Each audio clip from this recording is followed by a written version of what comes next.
Hello दोस्तों, स्वागत है आपका मेरे यूट्यूब चैनल मोस्ट अंगे इन्फॉर्मेशन में। आज मैं एक नई इन्फॉर्मेशन लेके आया हूं जो कि आईटीबीपी ट्रेडमैन के कट ऑफ से संबंधित जानकारी के बारे में है। जैसा कि आपको पता है कि आईटीबीपी की जो वैकेंसी आई थी वो आईटीबीपी ट्रेडमैन की वो आई थी नवंबर मंथ में, और इसके जो फिजिकल हैं समथिंग अप्रैल मंथ और मई मंथ में समथिंग क्लियर किए गए थे। वहीं पर अगर हम देखें तो सितंबर मंथ में जो आपका पेपर है वो भी कंप्लीट हो गया है। पेपर कंप्लीट होने के बाद सभी ने अपनी आंसर की मैच कर ली। आंसर की मैच करने के बाद सभी के जितने नंबर बन रहे हैं सभी लोग अपने नंबर में ये विचार कर रहे हैं कि कट ऑफ जो है वो कितनी लगे, क्योंकि आपको पता है इसके बाद आपका ट्रेड टेस्ट होगा तो आप ट्रेड टेस्ट के लिए जाएंगे और जिनके अच्छे नंबर बन रहे होंगे वो तो फाइनली सिलेक्शन भी लेंगे।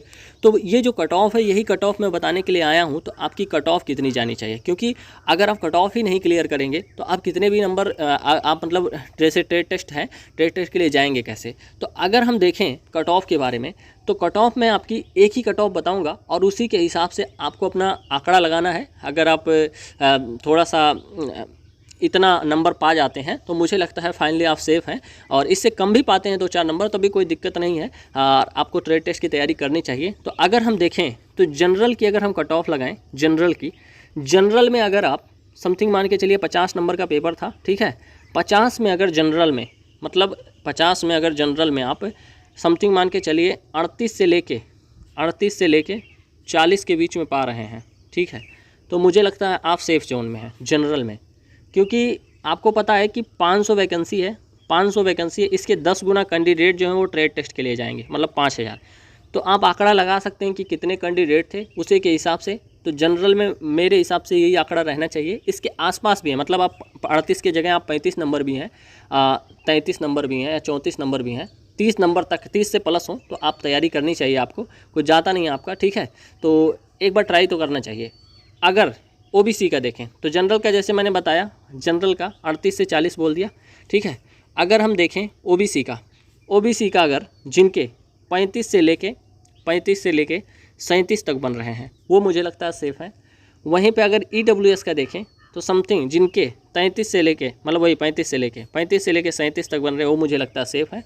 वहीं पे अगर एससी का देखें तो एससी का मान के चलिए समथिंग मान के चलिए 33 से लेके और 35 के बीच में जिनके हैं वो मुझे लगता है एससी में सेफ़ है। इससे आप 3 नंबर नीचे भी कर लीजिएगा, क्योंकि ये मेरी तरफ से बनाया गया एक डाटा है, ये ऑफिशियल डाटा नहीं है। तो आप अगर कम भी होंगे तो आप अपने ट्रेड टेस्ट की तैयारी करते रहेंगे। ऐसा नहीं है कि आप हताश होकर बिखर जाएंगे, बिखरना नहीं है, आपको निखरना है।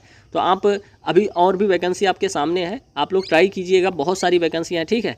अगर एसटी का देखें तो जिनके 30 से लेके और 33 नंबर तक हैं वो मुझे लगता है एसटी में सेफ़ हैं, और इनका मुझे लगता है कॉल आना चाहिए ट्रेड टेस्ट के लिए, और उसके बाद ही पता चलेगा कि मेडिकल के लिए कितनी कट ऑफ जाएगी। ये इतना तो मुझे लगता है कि फाइनली इतना तो ट्रेड टेस्ट के लिए आएगा, क्योंकि आपको पता होगा कि जो वैकेंसी आपकी है वो 500 है और इसके 10 गुना कैंडिडेट वो बोले थे कि वो 10 गुना बुलाएंगे। तो मान लीजिए 10 गुना 5000 हो गए, तो 5000 अगर ये कैंडिडेट बुलाएंगे तो इतना तो कट ऑफ जाना चाहिए, इससे नीचे ही रहेगा, ठीक है।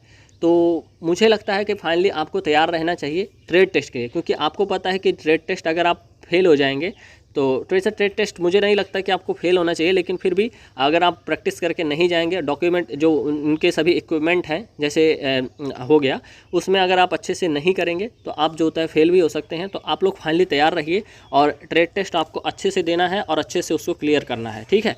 तो फाइनली आपका रिजल्ट भी बहुत जल्द जारी होने वाला है। अगर कब जारी होने वाला है इसके बारे में बताएं तो मान के चलिए आप अक्टूबर लास्ट वीक में आपका जो रिजल्ट है वो मुझे लगता है फाइनली जारी हो जाएगा अक्टूबर लास्ट वीक में और नवंबर फर्स्ट वीक में, क्योंकि आपको पता है कि आपको दिसंबर तक ज्वाइनिंग देनी है। नोटिस में कहीं नहीं लिखा है, लेकिन सरकार को जो पूरा करने का लक्ष्य रखा गया था वो मुझे लगता है समथिंग दिसंबर मंथ तक है। तो अगर ये दिसंबर मंथ तक पूरा करते हैं तो करते हैं, नहीं तो फिर ये वैकेंसी थोड़ी लटक भी सकती है, लेकिन मुझे नहीं लगता लटकेगी, क्योंकि जो सेना लेवल की वैकेंसी होती है, जैसे आप बीएसएफ की साइड में चले जाएं तो उसमें लगातार वैकेंसी के रिजल्ट हैं वो जारी किए जा रहे हैं, ठीक है।